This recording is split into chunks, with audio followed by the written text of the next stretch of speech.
Good morning, everyone, and welcome to Dare I Ask, where we have closed-door discussions in full view. So my job or my goal is to inform, inspire, and encourage. So I welcome you to take what resonates with you, discard what doesn't, and please share with those who you think will benefit from this. All right, so the big question today is, where's your self-esteem? What level is your self-esteem at?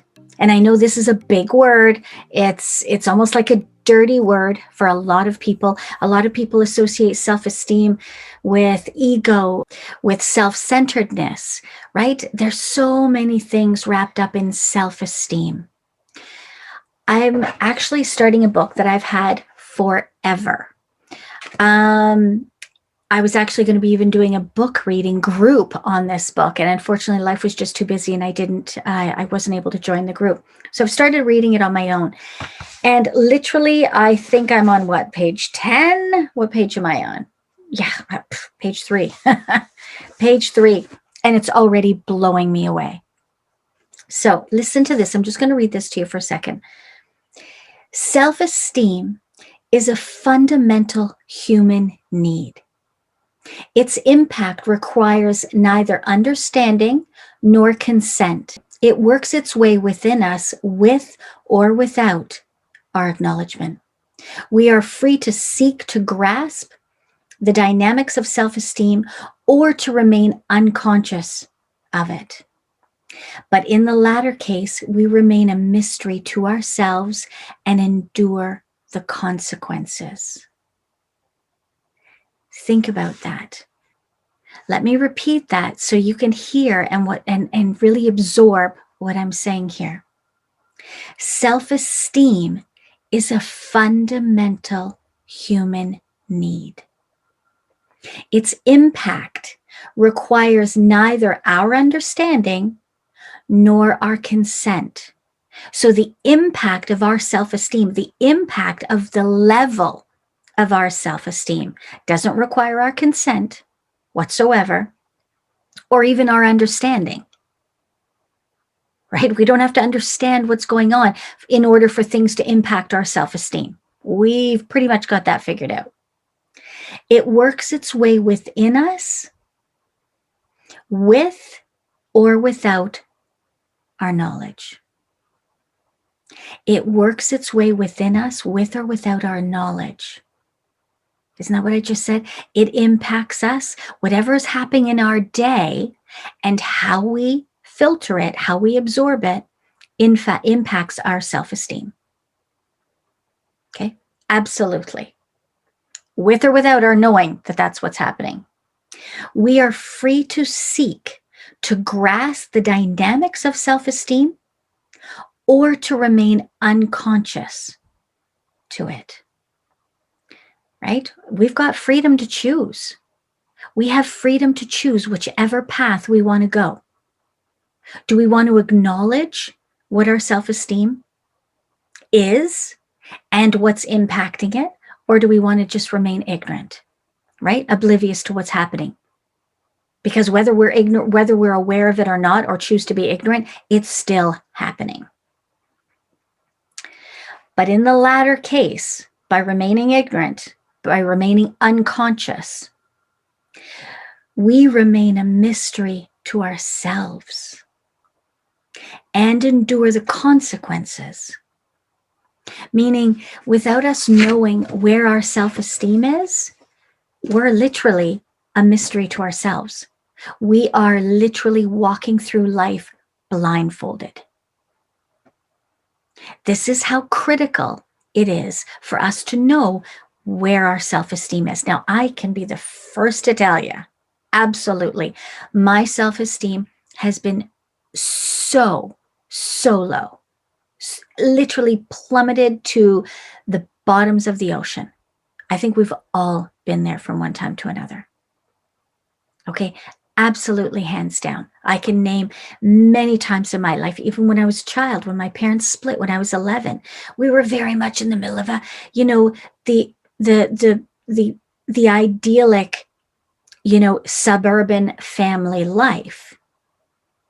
And then here, when I was 11 years old, my parents split. That entire ideology, that entire image for me, was shattered. My self-esteem went in the toilet. In the toilet. And there's been numerous times in my life after then where my self-esteem has been literally under direct attack because nobody taught me. Nobody taught me how to protect my self-esteem. Nobody taught me how to build my self-esteem in a healthy way. These things aren't taught. They are not taught, and yet they're the fundamentals of life. What was that sentence? Self-esteem is a fundamental human need, just like food, just like water. Yet we are not taught at all, how to develop it even. We're taught how to build muscles. We're taught lots of other things, but we're not taught how to build our self-esteem. So that's the reality of life. Yes, society is changing, but very, very, very slowly, very slowly. And with today's reality, I'm fundamentally thinking of the kids. I'm really thinking about the kids of the next generation, the kids today, the next generation tomorrow. How is this piggybacking on top of a generation, my mother's generation, where self-esteem literally was like a bad word, right? If you've got ego, if you've got self-esteem, if you feel good about yourself, it's got such a negative connotation. So let's think about the kids. And how do we think about the kids? We have to first work on ourselves. Okay, absolutely, guys. So you can work on this as well as working on this with your kids. So I've learned a technique that has been absolutely transformative for myself, for my kids, and anybody else that I share this with. So the technique is, it's really simple. It is so simple, yet it is truly transformative. You do this for 21 days straight, and I guarantee you, you will notice the shifts in your mannerisms. Okay? As you strengthen and develop your self-esteem, the shifts in your mannerisms will be the proof. Okay, that'll be the proof in the pudding. All you need to do is, beside your bed, have 2 little notebooks. Okay, just little ones, or you can do like the 5x7 coil notebooks, whatever works for you. As you're sitting down on the edge of your bed, pick up your book, and every day write 5 things. So you're going to do this morning and night. At night before you go to bed, you state 5 things that you acknowledge yourself for that day. I would say, I'm proud of myself because I love the fact that I did this. Whatever it is, acknowledge yourself in 5 ways. Something that you're proud of yourself for doing, some challenge that you overcame, whatever it is.